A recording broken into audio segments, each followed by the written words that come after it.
Today, I'm going to let these two tanks drive into each other head to head.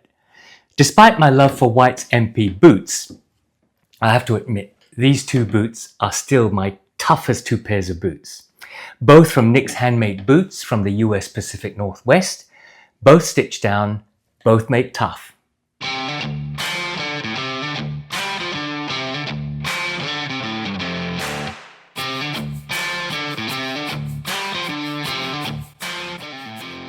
How you going? Welcome to my channel Bootlosophy, and my name is Tek. Nija buja kalikur, wajab nunga buja.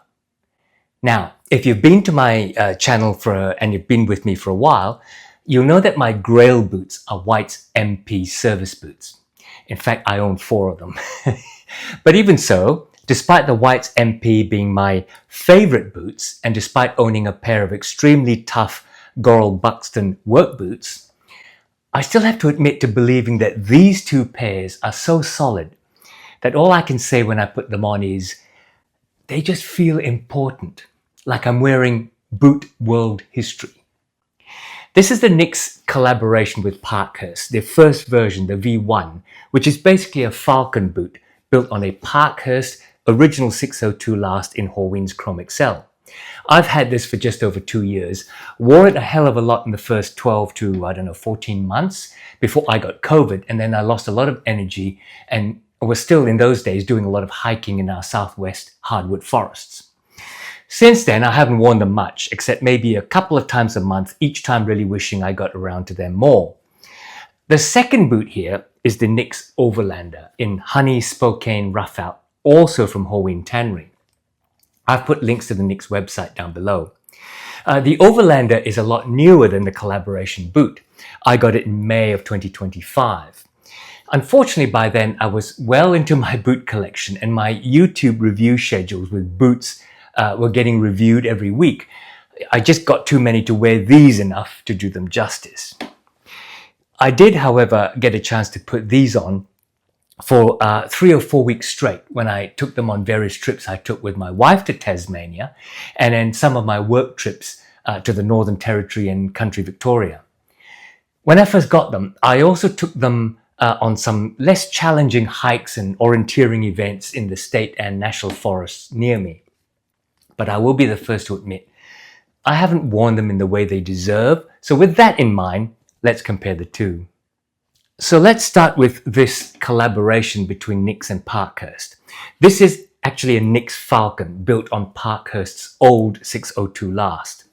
This was the first collaboration, so it was called the V1.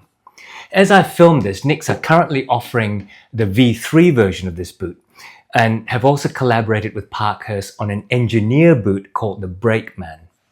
The collaboration is essentially where Nicks use their existing patterns, in this case the Falcon, and they build it over a Parkhurst last. For those of you who don't know, Parkhurst Brand is based in Buffalo in New York State in the US, and they used to make their boots in the neighboring city of Batavia. But when COVID closed their partner factory in Batavia, they moved manufacturing to Europe and now make their boots in Spain and Portugal. Parkhurst's original last that their founder Andrew Savisco designed was the 602 last. When they moved to European production, Andrew redesigned it into the 602M last, but it was still based on being a combination last where the heel and waist are at a narrow B width, while the ball of the foot expands to be on a D, and in the 602M almost a double E width. When they moved, they left a lot of their old 602 lasts in the United States, and I believe the collaboration involved moving all of the US lasts to Nicks factory in Spokane in Washington State in the US Pacific Northwest. However, in building this boot on the 602 last, they still used Nicks' traditional lasting methods that involve building up the sole structure with layers of leather and leather shanks. This creates a combination of, to me at least, the perfect foot-fitting last and the perfect arch support structure underneath. Like almost all of Nicks' boots, this is a double row stitch down construction. Arguably, that's more difficult to resole than a Goodyear welt, but it is more difficult to make and it fits their handmade ethos. In stitch down construction, the uppers leather is splayed out at the forefoot and stitched down to a midsole and to the outsole. This arguably again provides better moisture protection because the water rolls off the splayed out uppers. You can see the midsole. It's just a thick raft of veg tan leather, about 5.5 millimeters thick. And the rubber Vibram V-bar outsole is itself about 7 millimeters thick, giving you nearly 1.5 centimeters under your feet. Before you add in inside the veg tan insole, and the shank structure that shapes to your feet as you wear these. You can see the double stitch down stitches on top of the uppers and the midsole. Not exactly Viboat-like fine, but they're solid and clearly hand stitched. Underneath, the stitches are being worn off, but I'm told this isn't a problem because of modern glues and the fact that the stitch creates like a lock stitch effect. The brown Chrome XL is amongst the thickest I have in any of my boots, but it still shows a pull-up effect. Now to the Nicks Overlander. Nicks tells me that the Overlander is designed for work, sure, but it was also thought of by them as a hiking and camping boot. This one is built on the less aggressively arched H&W last, which Nicks suggested for my use after I relayed to them my comfort experience with the Parkhurst V1. It has a higher heel, and thus it has more obvious arch support than the 602 lasted collaboration boot, but not so aggressive as some of the higher arch lasts. Interestingly, when I told them of the fit in the collaboration boot, they suggested I go down from my usual US 8 size to a 7.5, but then also go up in width from my usual D width to a double E, and these fit like a charm. Nicks also suggested I try their, at the time, new Spokane leather, but in a rough out. The Horween Spokane leather is based on Horween's Chrome Pack rather than on Chrome XL, so that in the rough out version, unlike Horween's Wax Flesh, which is heavily waxed Chrome XL rough out, the Spokane Waxed rough out has less wax, making it almost immediately nappy like a Stead Wexy Commander. The effect is a supple leather that's work boot worthy, I think, but comfortable enough to be also capable of being worn casually, like for hiking and camping. Before we compare the two pairs of boots, I hope you don't mind me reminding you to click on like and subscribe.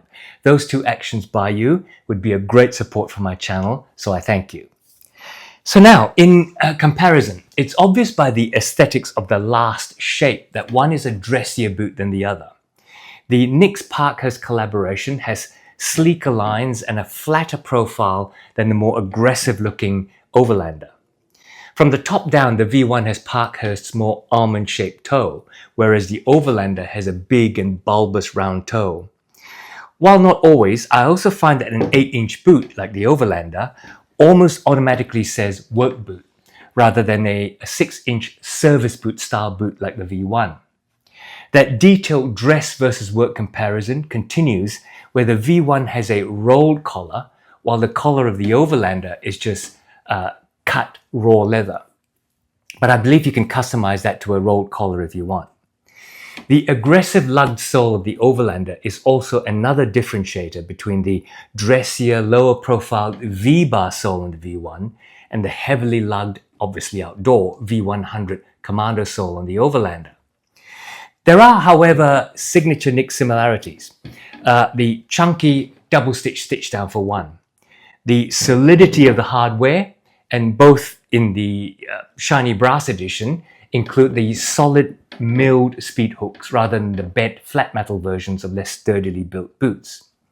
The leather heel counters also mean that they easily shape to your heel while still retaining structure and to some extent protection.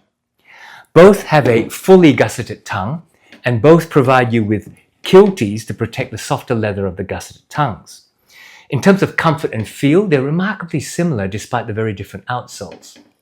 I think that's where Nicks' experience in building up leather insoles and midsoles and leather shanks comes into play to provide the ultimate, most comfortable arch support. In these, the replacement of a steel shank with a leather one is not simply inserting a piece of leather that's cut into the strip like a steel shank. When they say leather shank, they mean strips of leather built up inside the boot that are shaped and skived into the support, almost like a shaped foam insert, but made of firm leather that then shapes itself to the actual shape of your feet. These are both heavy boots. You can see how I'm struggling to hold them up. 1.1 kilos per boot for the V1, 1.25 per boot for the Overlander. But they're not on your feet tiring heavy, they're just solid heavy. As I say, when you put these on, they feel solid, you feel armored, and they just feel important in the original sense of that word, full of import to have on. The Chrome Excel you know about, a beautifully oiled and supple leather, in this case perfectly clicked with zero loose grain and showing a break that's really, really fine. Super easy to care for, clean it and oil it with neat's foot oil every now and then, and polish and condition it with a thin smear of Venetian shoe cream. The Spokane rough out can be treated like Horween's waxed flesh. It can be left alone for a lot longer, just keep it clean.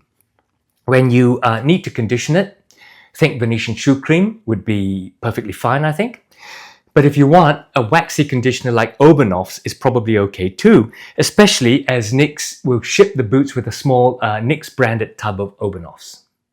In summary, I'm really happy to have both of these boots in my collection. As I begin to thin out my collection and start selling some of my collection, go and see my website regularly as I'll put up batches of boots for sale now and then. As I start to move some of the boots, these will stay with me. They're not going anywhere as long as I can still hike. If you like sturdy boots that will last you a lifetime, probably more with care and potentially resoling at Nicks, then these are well worth your consideration. At the time of filming, the V3 collaboration is $659 US, and the Overlander is $614. As far as pricing go, they're both, in my opinion, pretty good value for money.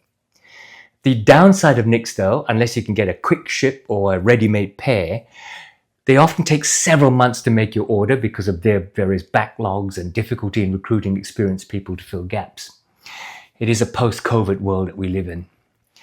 Well, there you are. I hope you liked the little comparison. If you did, you know what to do. Click on like and subscribe. I'm back next week. So you take care out there, and I'll see you back here soon.